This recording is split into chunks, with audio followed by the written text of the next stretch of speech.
അവ്യക്ത സന്ദേശം.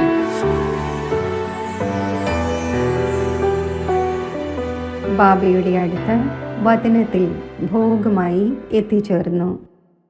പോയതിനോടൊപ്പം എല്ലാ സഹോദരീ സഹോദരന്മാരുടെയും വിശേഷ മധുര സ്നേഹസ്മരണകൾ ബാബയ്ക്ക് നൽകി. വിശേഷ ആത്മാക്കളുടെയും സഹയോഗികളുടെയും സഹചാരികളുടെയും വിശേഷ സന്ദേശവും സ്നേഹസ്മരണകളും ബാബയ്ക്ക് നൽകി. സ്നേഹസ്മരണകൾ നൽകിയപ്പോൾ ബാബ ചോദിച്ചു, കുട്ടി ഏത് ദേശത്തു നിന്നുമാണ് വന്നിരിക്കുന്നത്? അപ്പോൾ ഞാൻ പറഞ്ഞു, സാകാര വതനത്തിൽ നിന്നും വന്നിരിക്കുകയാണ്. അപ്പോൾ ബാബ ഒരു സെക്കൻഡ് പുഞ്ചിരിച്ചു. പുഞ്ചിരിച്ചതിനോടൊപ്പം ബാബ പറഞ്ഞു, കുട്ടി, ബാബ കുട്ടികളെ മുകളിൽ നിന്നും ഫരിസ്ത രൂപത്തിൽ കണ്ടുകൊണ്ടിരിക്കുകയാണ്. വിശേഷിച്ച് പഞ്ചാബ് സോൺ തുടങ്ങി 5 പ്രദേശങ്ങളിൽ നിന്നും ആരെല്ലാം വന്നിരിക്കുന്നുവോ ഇവർ തണുപ്പുള്ള പ്രദേശത്തുള്ളവരാണ്. ആകമാനം വെള്ളയായിരിക്കുന്ന പ്രദേശത്താണ് വസിക്കുന്നത്. ബാബ പറഞ്ഞത് മനസ്സിലായിട്ടുണ്ടാകും.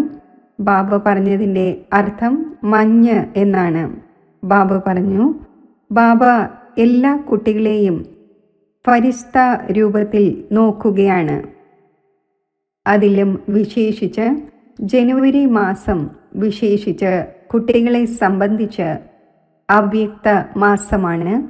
തപസ്യ മാസം എന്ന് പറയുന്നു. ബാബയും ഇതുതന്നെയാണ് എല്ലാ കുട്ടികളിലും കണ്ടുകൊണ്ടിരിക്കുന്നത്. 4 ഭാഗത്തും ചുറ്റി സഞ്ചരിക്കുമ്പോൾ എല്ലാ സ്ഥാനങ്ങളിലും ദേശത്തുള്ളവരായാലും ദേശത്തുള്ള കുട്ടികളായാലും എല്ലാവരും ഇത് കണ്ടുകൊണ്ടിരിക്കുന്നു. വിശേഷിച്ച് ജനുവരി മാസത്തിൽ എല്ലാവരുടെയും താല്പര്യവും പുരുഷാർത്ഥവും ഒരു അഗ്നികുണ്ഠമായി മാറുന്നു. ഏതൊരു തപസ്യയാണോ ചെയ്യുന്നത് അത് അഗ്നികുണ്ഠമായി മാറുന്നു. കാരണം യോഗത്തിൻ്റെ അഗ്നി 4 ഭാഗത്തു നിന്നും പ്രജ്വലിതമായി കൊണ്ടിരിക്കുകയാണ്. ബാബ പറഞ്ഞു, ഒരു ഭാഗത്ത് കുട്ടികളായ നിങ്ങളുടെ യോഗാഗ്നിയുടെ ജ്വാലയും പുറപ്പെട്ടുകൊണ്ടിരിക്കുന്നു, അത് കാണപ്പെട്ടുകൊണ്ടിരിക്കുന്നു. മറുഭാഗത്ത് ലോകത്തിലെ കാര്യങ്ങളും പരിതസ്ഥിതികളും കുട്ടികൾക്ക് കാണപ്പെട്ടുകൊണ്ടിരിക്കുകയും ചെയ്യുന്നു. എന്നാൽ ബാബ പറഞ്ഞു, ബാബ എല്ലാ കുട്ടികളിലും കാണുവാൻ ആഗ്രഹിക്കുന്നത് ഇതാണ്. ഓരോ ബ്രാഹ്മണനായ കുട്ടിയും സ്വയം തപസ്വി മൂർത്തിയായി ഇരിക്കുന്നു, തപസ്യ ചെയ്യുന്നു, താല്പര്യത്തോടെ ഇരിക്കുന്നു.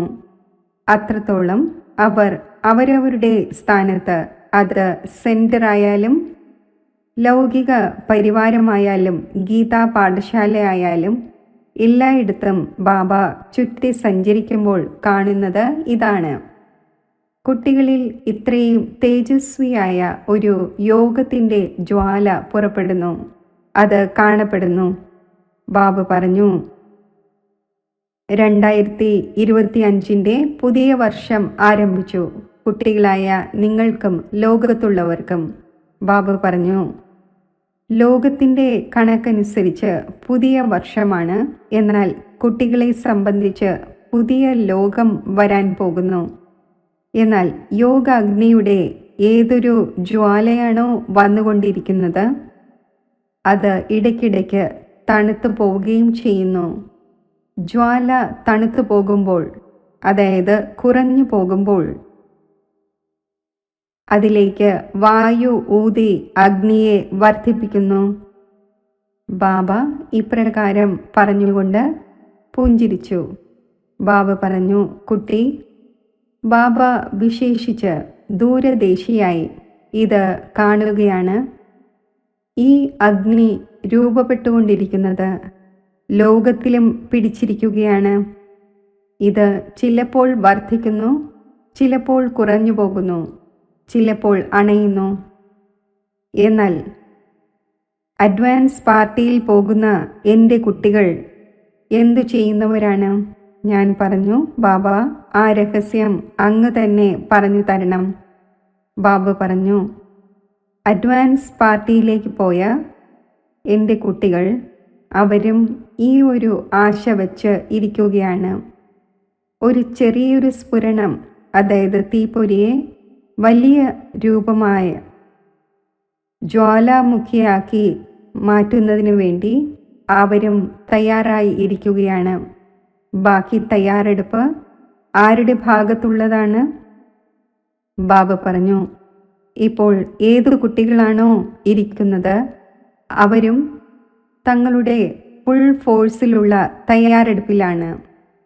ബാബ പറഞ്ഞു, ബാബ ചെറിയൊരു സൂചന അഥവാ ചെറുതായി ഒന്ന് ഓതുകയാണെങ്കിൽ ഈ ജ്വാല വളരെ വേഗം വർദ്ധിക്കും. അതിനാൽ സമയമനുസരിച്ച് ബ്രാഹ്മണ കുട്ടികളുടെ വിശേഷ കർത്തവ്യം ഇതാണ്: എത്രത്തോളം അന്തർമുഖിയായിരിക്കുമോ, ബഹിർമുഖതയിൽ നിന്നും അകലെയിരിക്കുമോ, അത്രയും ബാബയുടെ ഓർമ്മയും സ്വതവേ വന്നുകൊണ്ടിരിക്കും. യോഗാഗ്നിയുടെ ജ്വാല ഒരിക്കലും കുറഞ്ഞു പോകരുത്. ബാബ വളരെ സ്നേഹത്തോടെ മനസ്സിലാക്കിക്കുകയാണ്, കേൾപ്പിക്കുകയാണ് എന്ന് തോന്നി.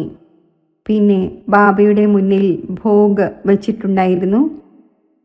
ഇന്ന് ഏതെല്ലാം ആത്മാക്കളുടെ വിശേഷ ഓർമ്മകളായിരുന്നുവോ, ദാദി രുക്മിണി, പ്രേം ദീദി, മറ്റ് പലരുടെയും ഓർമ്മകൾ ബാബയ്ക്ക് നൽകി. ഓർമ്മകൾ നൽകിയപ്പോൾ ബാബ ആ കുട്ടികളെ, ആ ദാദിമാരെ എമർജ് ചെയ്തു. ബാബ പറഞ്ഞു, എൻ്റെ എല്ലാ കുട്ടികളും അനന്യരാണ്. അനന്യരായ കുട്ടികൾ തങ്ങളുടെ ജീവിതകാലത്തിൽ സാകാരത്തിൽ ഉണ്ടായിരുന്നപ്പോൾ അനേകം പ്രകാരത്തിലുള്ള ഹൃദയപൂർവമുള്ള സേവനം ചെയ്തു. സേവനത്തിൻ്റെ ബലത്തിലൂടെ ഇവർ എല്ലാവരുടെയും മനം കവർന്നു. ബാബ പറഞ്ഞു, അതിനാൽ ബാബയ്ക്ക് ഈ കുട്ടികൾ പ്രിയമാണ്.